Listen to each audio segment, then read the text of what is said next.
బుద్ధుడిని చూడటం కోసం వచ్చాం. సో దానికోసం బోట్ ఎక్కుతున్నాం. బోట్ ఎక్కి మరి కాసేపట్లో హుస్సేన్ సాగర్లో ఉన్న బుద్ధుడిని చూడబోతున్నాం. విష్ణు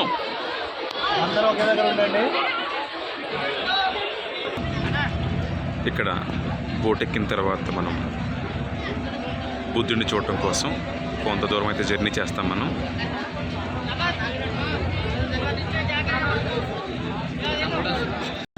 నాతో పాటు మా వాళ్ళంతా కూడా బోటింగ్కి వచ్చారు. బోట్ కోసం అయితే వీళ్ళంతా వెయిట్ చేస్తున్నారు.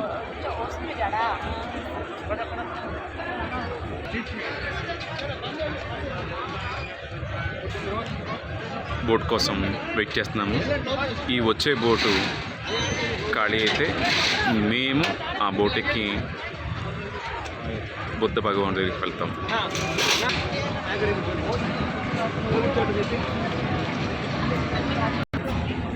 బోట్ ఎక్కేసారు వీళ్ళు. బోట్ ఎక్కి మరి కొద్దిసేపట్లో బుద్ధుడి దగ్గరికి వెళ్తారు.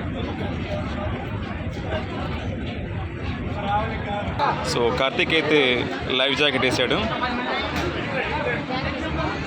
ఎలా ఉంది జిష్ణు? ఫస్ట్ టైం ఎక్కడ మీరు?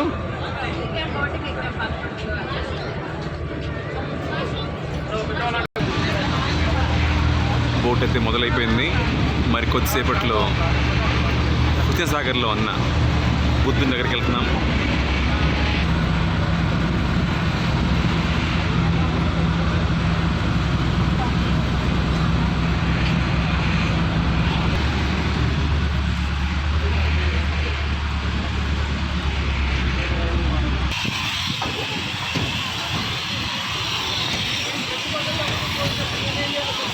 So boat దిగేశారు.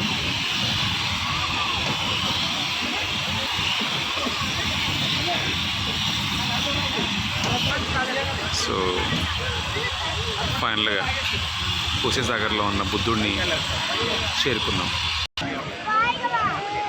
సో ఫైనల్గా అయితే మాత్రం బుద్ధుడిని చేరుకున్నాం.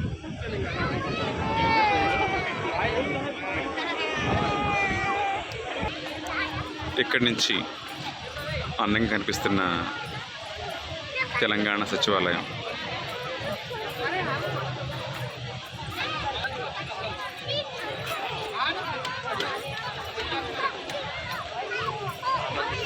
అదిగో అల్లంత దూరాన బిర్లా టెంపుల్. ఓం నమో వెంకటేశాయ.